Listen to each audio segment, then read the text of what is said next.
Hello, everybody. Welcome back to Monday Night Mythbusters with Leslie Harrington and myself, Dr. Carolyn George. How's everybody doing tonight? So I'd like you, if you're tuning in, if you can just hit the thumbs up button if you've ever had a diagnosis of adrenal fatigue or if you think you might have adrenal fatigue.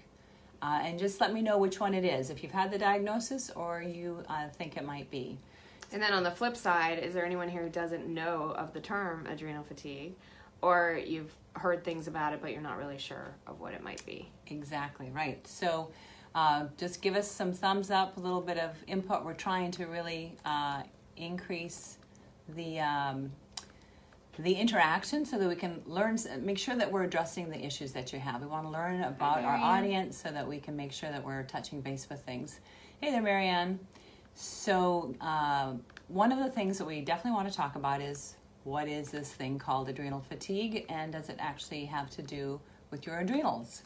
So some of you may have discussed this with your doctor and been told, oh, there's no such thing.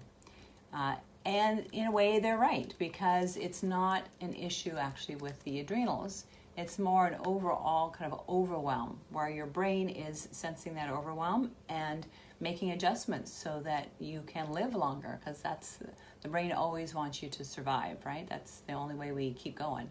So what is adrenal fatigue? It is where you usually will have a high level of cortisol initially, and then after months to years, it drops down low. But your cortisol is not following the typical rhythm. It should be highest first thing in the morning, and then it drops down by half, and then down by half again by late afternoon, and then it's the lowest in the evening. So it follows. Kind of looks like a half of a bell curve. Yeah, exactly. So it's nice. It's not linear. It's not one by one, but it curves down. And so that's what it should be doing. And when it doesn't do that, you can have pretty much any symptom in the book, but the main ones are that overwhelming fatigue. You can't keep up. You feel like you're in overwhelm. You're very stressed. You're not sleeping. Tired but wired too. Yeah, sometimes I call you might have that monkey brain, energy. right? Where you're like your body's exhausted, but your mind is just spinning and chattering and thinking of everything, and you can't sleep. Yeah, and it's important to know too the half of that bell curve. The antithesis of that is your melatonin. So that also comes into play when it comes to your regular cortisol rhythm. If that's off and your bell is kind of doing some curvy thing during the day, that's going to dictate the time of day when you're feeling the fatigue, when you might be feeling that excessiveness. Right. It's not always just dictated by your surroundings. It might be exaggerated by your surroundings and what creates that pattern over time. Yep. And then, of course, you get weight gain. That's one of the most common things we see with adrenal fatigue. For a variety of reasons that we're going to discuss in a few minutes. But you might get lightheaded, you might get hot flashes, you might be waking up at night, you get some very dry skin, you can get pains, diffuse joint pains, you can get headaches. Really, the symptoms are just so ubiquitous, it can be very difficult to pinpoint exactly what's causing it unless you take a really good history. Yeah, and I think a lot of people will just say, the things that I used to do aren't working anymore.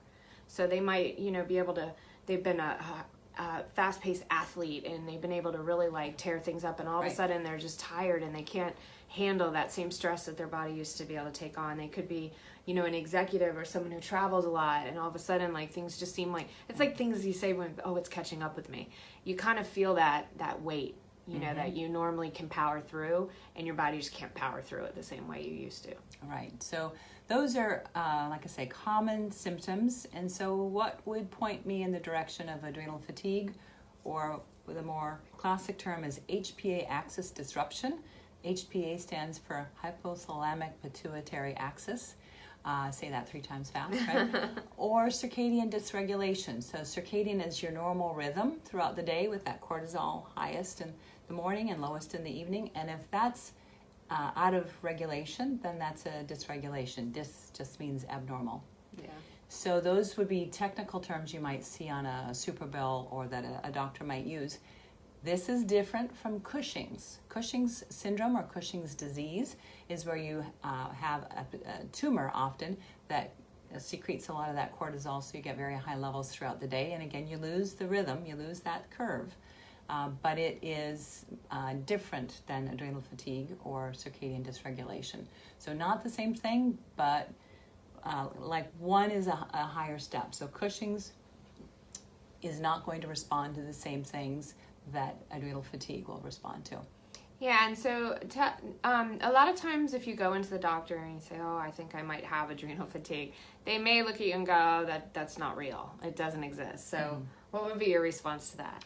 So using a different word, because like I mentioned at the opening, they're right. It's not the adrenals that are not producing. The adrenals could produce, but your brain, which is always kind of master of the body, is in overwhelm. And so it's probably given you multiple messages through various symptoms that you need to slow down, you need to do things differently, you need to eat differently. So it gives you lots of different messages that something's going on. And if you don't listen, if you don't address them, if you don't kind of really dive into what's going on, then it just starts to take your energy away. It takes your libido away. It takes that drive, that joie de vivre, that goes away. And that's because the brain is saying, you got to chill, you got to slow down, because you are generally in that fight or flight mode most of the day when you have adrenal fatigue, or at least you have been. Yeah. Until that rug gets pulled out from underneath you and you've got no energy to be in the fight or flight. And remember too, we're in a society where the chaos is like that badge of honor. The more stressed you are, the more crazy things are. And you have to recognize that some of the stuff that's very common, it's just not normal. So when your body is whispering to you and like tapping on your shoulder, that's like a whisper. You know, don't wait until you're getting punched in the face, because that's where we have to get more in tune with what our bodies are saying, and really not just like hearing them, but listening to them and figuring, you know, how can I honor my body right now? If you wake up in the morning, what do I need more right now? Rest or exercise? You know, it's not always that exercise is going to be that answer that day. It might not always be the right thing. So learning to tune in and really feel what's going on in your body, I think, is one of the first things, even if you're not diagnosed. Right. So then the question is, how is this connected to weight loss or weight gain, right? Yes. So adrenal fatigue is something I see in a lot of people who have resistant weight loss. They feel like they're doing everything they can. They're exercising, 10 hours a week, and they think all the right things, but they can't drop weight. So one of the reasons that might be is this adrenal fatigue. And I'll kind of explain to you some of the physiology to try to help make that make sense. Yeah. Okay? So if you think about when you're in that stress mode, when you're in that fight or flight, that is very normal to be in every day for a short while, right? We get things done, right? If you're about to give a presentation, you're going to have a little bit of stress. If you're about to do an exam or take your kids out to the grocery store, that's going to give you a little bit of stress, right? But we're not meant to live there. When we have that little bit of stress, your body secretes some adrenaline and some cortisol that comes from the adrenal glands, which sit on top of your kidneys, one on each side.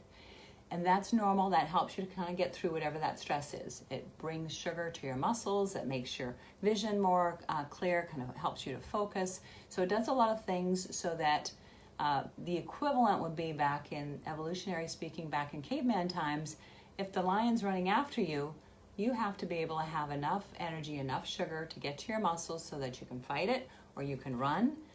And that you know where you're going and you've got good vision. And so all of those things are highlighted when you're in that fight or flight mode, the things that help you run or defend yourself.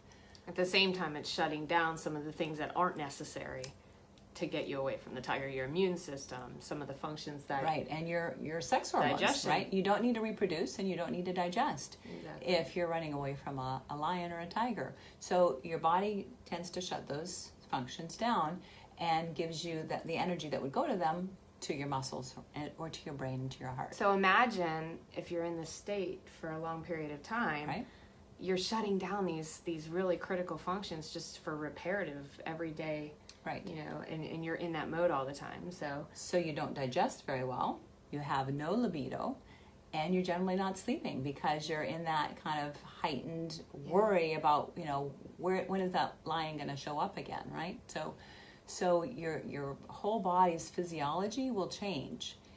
Now, if you do that for weeks, months, years, and I know a lot of people who've done that for even decades, where they're kind of constantly in that fight or flight mode. These are CEOs, these are athletes, these are mothers, they come from all walks of life. But if you're functioning that way, the body then, that cortisol is no longer working for you, it's working against you. So cortisol comes again from those adrenals, and that's just another version of prednisone. A lot of people have heard of people being on prednisone for allergies, or cortisol and cortisone in the shots. So these are all other versions of what our body makes, which is cortisol. Steroid hormones. Yeah, they're the steroid hormones. So if you've known anybody that's been on them, they tend to gain weight, get a enlarged face, they get a hump on their back, they put on weight around their belly. That is what steroids do. So why do they do this? Well, again, think about evolutionary speaking. When you are running from the lion or the tiger, then what do you need? You need energy, right? How does the body store energy? Fat. That is the storage vehicle for energy. So your body's prime directive is always for you to survive. Always. Everything else takes second place to that. So when you're in that fight or flight mode, your body's doing everything it can to give you the energy you need to fight or to run. And freeze is another thing that you can do, but that doesn't require as much energy. So it's really that fight or flight. So you start to pack on the weight. And your body is going to slow down your metabolism to the absolute minimum so that you always have plenty of energy to run, right? You've got to escape whatever the threat is. So as long as you have your body, your brain, in that fight or flight mode, you will not lose weight. And this is something that's very difficult to wrap your head around, because people think, oh, I need to exercise more. I need to, sleep less. I need to do more. But really, we are human beings, not human doings. So we need to be more and do things that fill up what I call our adrenal bank account. These are things that when we think about the energy that we spend in any given day, most of it goes outward to everybody around us. So we're taking care of kids, we're taking care of family, we're taking care of friends, we're working at work to help with colleagues or do our job. So our energy tends to go mostly outward. Mm-hmm. And really we need it to go inward so that we can fulfill and fill up that bank account. Well, and unfortunately, some of the stuff that we're taking in from energy-wise is not positive. That too. So we're absorbing the energy of people around us who aren't always happy, and they're probably having adrenal fatigue as well. Right. So we're absorbing the energy of the things around us instead of honoring our body and nurturing our body and actually contributing to the positive energy. So there's no restoration, and you're dealing with an empty bank account at that point. Right. So what are the things that deplete the bank account? Well, lack of sleep, poor quality foods, a lot of junk food, negative people in your environment, lack of laughter, lack of doing things that you enjoy. Environmental toxins. Environmental toxins are a big one. Stressors can be, anything from food to toxins to exercise to something that your body's interpreting as too intense. Right. And that's important, that exercise piece, because there's a lot of athletes that have this, and there's a lot of people who think that they're going to exercise their way out of a bad diet, and then they can get this too. So too much of a good thing is not a good thing. Well, and sometimes that goes hand in hand with the personality. When you're a very intense athlete, right. You tend to thrive on that energy. And people are, oh, that's what makes me move, and that's what makes me, that's what drives me. And again, it's using it to your advantage and using it a little bit, but allowing it to go back into balance. You can't live there. And that's the thing, is once, instead of like falling to the, the opposite side back to homeostasis, if you're chronically up here, eventually it's just going to poop out on the other side of the hill. And you're right. And that is what it does. So normally you'll start off with that high cortisol. It'll be higher than usual. It may not drop down like it normally does, but it's generally going to be on the high side of the curve at some of the points that we measure. And we'll talk about how we measure that in a minute. But then after weeks, months, years, then you drop down low, and then it's hard to get out of bed. You're sick with everything. And any little thing knocks you out. You exercise and it takes you a week to recover. These are all other signs that you might have something that you need to have checked out, right? Yep. So one of the other things I like to make sure that people understand with this, that kind of helps to drive home why it's so important to do that, fill up that adrenal bank account, is when you think about the flow of hormones, okay? So we make our cortisol actually from progesterone, one of the sex hormones. And the progesterone is actually made from from cholesterol. So it's cholesterol makes progesterone, which makes cortisol. And then as a side arm, progesterone can also make DHEA, which makes our sex hormones. It makes the testosterone, and testosterone makes estrogen. There's a nice little flow of hormones all coming from cholesterol. So this is a key kind of pattern to understand. If you're in that fight or flight mode, your progesterone and your cholesterol is coming in and it's going to fill up the cortisol because, again, your prime directive is life, is living.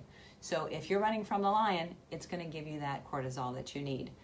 So if you think about it like a bathtub with the cholesterol, with the progesterone coming in through the tap, and then you've got a drain, and that's your cortisol.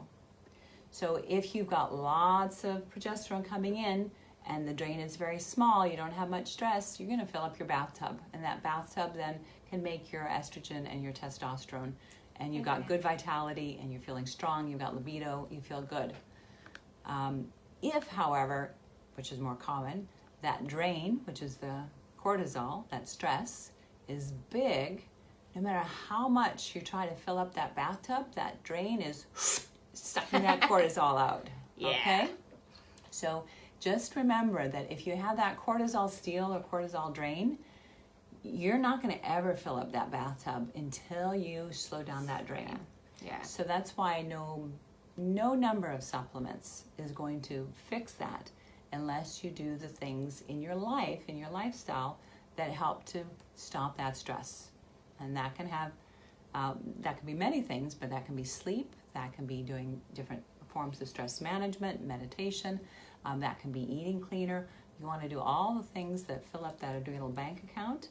Yeah. But supplements will not adequately do that. Now they can help, but you cannot get over that and say, oh, I've got to keep my high level job and I've got to only sleep 5 hours a night. I can't change anything, but I want to feel better. Well, and this is one of those things I think that general principles are going to be more powerful than just one solution. It's going to be little things that make big differences. So people are going to be in situations where they're not going to be able to make dramatic changes, but they can make dramatic changes in their perception. They can make a lot of contributing factors, little things in the big scheme of things that make a big difference. Right. So put meditation into your life, if you're hydrating better, if you're working on your sleep and getting more quality sleep, if you're able to, do whatever you can for that stress through breathing techniques or more mild exercise, nurturing your body differently. That I didn't list quit your job in any of that, right? But those are all things you can do that are still going to contribute to shrinking up that drain and allowing your cortisol to kind of function like it's meant to. Right. And even eustress and positive stress has its way of bringing you back down. Like you're never staying in chronic eustress, right? No. So you want to get your body to kind of get back to realizing that, it's not in this mode of always on running from something. Right, exactly. Hi, Leda. Glad you could join us. Hi, Leda. Hi, Diana. So that's really key to understand. If you're having difficulty with weight loss and you're over-exercising or you're doing other things that make you think you might have adrenal fatigue, then really kind of give a good overview of what your lifestyle is and what things you're doing for yourself. And make sure that you give yourself time every day. If you don't have a half an hour every day to do something nice for yourself, to watch a funny movie, to write a gratitude journal, to do some meditation, to go for a walk, to pet a dog, if you don't have that kind of time, then your quality of life needs some evaluation. And so you kind of need to see what you need to do. And you're not going to get better until you really evaluate that. And so reprioritize. Reprioritize, do a little introspection. So, now how do we test, right? So how do you know if you have this adrenal fatigue? Exactly. Technical word. Right, circadian dysregulation. Yeah. So the way we will look for that is we will do a saliva test. You can also do blood tests, but that's a little bit more cumbersome to go to the lab 4 times in a day. So a lot of studies have been done with saliva. So don't let your endocrinologist say that there has not been, because there's a lot of studies out there. But what you do is collect your saliva in a little tube first thing in the morning between 7 and 9 in the morning, and then you collect it late morning, then late afternoon, and then in the evening before you go to bed. And that allows us to plot a curve to see just what your stress is doing. And that gives us a lot of good information. Generally, when they do a saliva test, they'll also check your DHEA. And with certain companies, it's also possible to look at your estrogen, your progesterone, your testosterone, and see what all of those different hormones are doing, so we can really get an idea of the pattern that's going on. So is it true that when you test, it's specific to the time of that day and the circumstance of that day, but my understanding is that curve takes time to develop a pattern, right? In general, yes. In general, if you test it from one day to the next, you're not going to see a drastically different curve. Unless something major happened, right? So we had that Parkland shooting, right? So if you tested the day after that, I would not use that as being representative of what your curve is. Got it. So I've had some patients, kind of be involved with that. So you generally want to do it at a time where you kind of don't have any different stress than usual. So you don't have to have no stress, because obviously you wouldn't be testing if you had no stress, right? But you don't want to do it right after you've come back from a trip to Australia. Yeah. You don't want to do it, any kind of circadian changes. You don't want to do it after you've like jet lag and things like that. Jet lagged or a major new stress, like the day after your wedding. You wouldn't want to do this. Okay. Right? Yeah. So you want to give it a little time to kind of gel into its new rhythm, and give it a month or two and see. But that can give you some good idea. Yeah. So getting tested, once you get tested, if you find that you are off in your circadian rhythm, there's tons of things in addition to what we've talked to: exposure to sunlight, the time that you're getting up, the time that you're going to bed. You kind of want to get your body back in that rhythm of like the old school days, right. Rising with the sun and going to sleep with the sun going down. Yeah. And just conceptually, kind of bearing that in mind, the light therapy is a really big deal. That's why we talk a lot about blue light at nighttime and how disruptive that is to the circadian rhythm. We talked about melatonin being the antithesis, and kind of rolling in the opposite direction of the cortisol. Ideally, your melatonin's low at night, and it's starting to go up as the cortisol's going down. You want that pattern. Right. Your melatonin can do some weird stuff during the day too, which is part of the rhythm that is reflected in the test. So going back to weight loss, it doesn't seem like it connects, but laughing, going out with friends, getting sleep, what were some of the other things we talked about? Gratitude journals, all these things you think of not being connected to your weight, but they are really intimately connected to telling your body, I'm safe, I'm happy, I can let go of this excess energy. I don't need to hold on to this fat because I don't need this energy. All is good. And then the little things that you're doing you'll just start to lose the weight. And I've had so many patients come back and say, I had no idea how just working with my stress was going to make me lose weight. Yeah, it's crazy. Right. It's because we never think about that as being a contributing factor. And I think it's important to know too, the more resilient you are, the more you need to stop and take a look. Because sometimes the people that are go, go, go, and they're really good at faking it till you make it, your mind is very powerful, and to you that this isn't stressful, this is like a day in my life, but your body goes through these physiological changes whether you think it's stressful or not.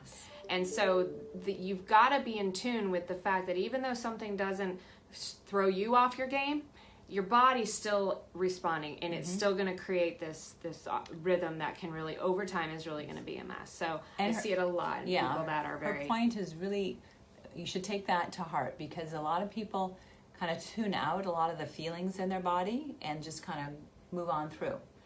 But if they just sit there quietly, and that's why meditation and mindfulness can be so powerful, they tune in to the fact that, maybe it's hurting here, or they've got a cramp here, or, that they've got a headache that they've been ignoring for days.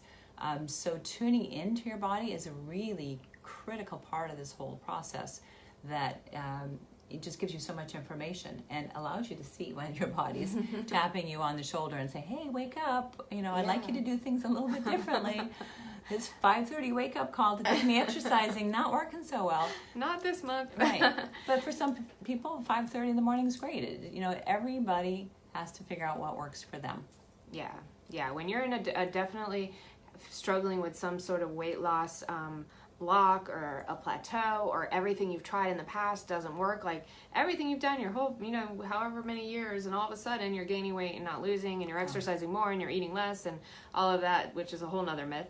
But that's when you want to stop and say, wait, what's really going on in my life, and start looking at some of the other factors. Right. And you see people in different circumstances. They could be in an office setting or a setting where they have both people have the same stressor, and you see one person respond to it one way and another person respond to it the other. So the perception there is really how is that impacting your body, how you're responding to it. And that is the key thing with stress, is it's all about perception, because none of it is about the actual event.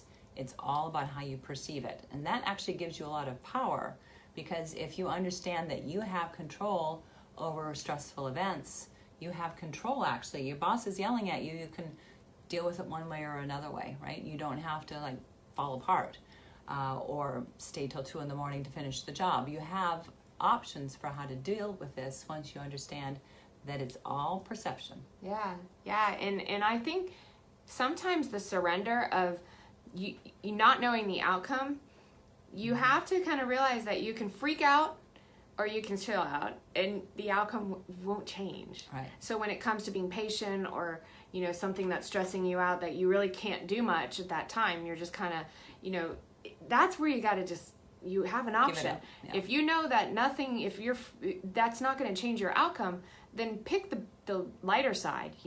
I'm just going to stay calm, because freaking out's not helping anybody here. Right. Especially you. If anything, it's hurting. Right. Okay. So if anybody has any questions out there, then shoot us a little message and we'll be happy to answer.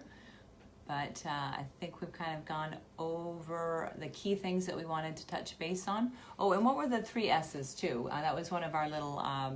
So the 3 S's were the sex hormones, which we talked about, that depletion. I like to call it the robbing Peter to pay Paul. So like Dr. George was talking about the faucet, and kind of all the cortisol is soaking up all of that production of hormones.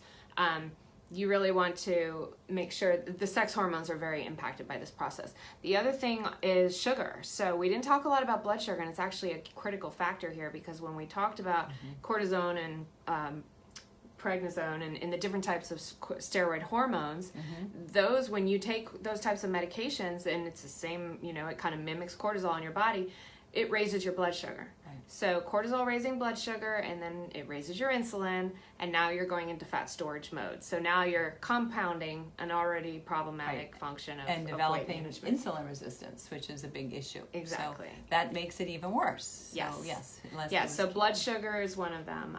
The other thing is the salt. So a lot of times you see people that have issues with their electrolyte balance. So your body might not be regulating as well as it could, because you're basically not allowing it to do that function, because you're in that chronic stress mode. Well, and aldosterone is another hormone that is part of that whole pathway. And aldosterone, I won't get too into it, but controls your blood pressure and some of your minerals. And so you can... hydration. Yeah, and your hydration. So you can lose too much, or you can hold on and start to bloat and get weight gain from too much fluid retention. So that can all be impacted as well. Yeah. So those 3 S's. So if you're struggling with mineral balance and your salt's off, if you've got your sex hormones feel like you're off, and you're experiencing some of those symptoms that we talked about, and then of course your blood sugar, get it tested. Measure your blood sugar. Yeah. You can do it at home, little meter. Yeah. Target, Walmart. See what it's doing through the day. Walmart. I was saying Walgreens, Walmart in one word. Oh yeah. Well, either. Wal whatever. Walgart. Yeah. Walgart. Okay. Thanks, guys. Does anybody have questions? Yeah. Any other questions? Okay. Well, if you do, you know where you can write them. Just put them in the comments section, and we'll try to get back to them over the next week. And feel free to check out our other Facebook Lives. They're on my Vita Integrative Medicine Facebook page, or on YouTube. Awesome. So just check those out there. And again, always let us know if you have any ideas for upcoming Facebook Lives, and we will see you next week. Yeah, actually. We had one other request. This was a request from last week, and then we have another one for asthma. Right. And actually next week, I'm just realizing I will be out of town, so I'll be flying actually, so I don't think I'm going to be able to do it. Okay. So the week after. Okay. Perfect. Yeah. And then we've got a Memorial Day one too. We'll have to decide on. Yes. Maybe we'll do a special weekly then, like we did with Dr. Brian. Oh yes. We'll try to do something the week before. Something together. Okay. Anyways. Any requests? Throw them out there. Please send them out there. Thanks, guys. Great night, guys. Have a great night. Thanks so much, and we'll talk to you later. Bye.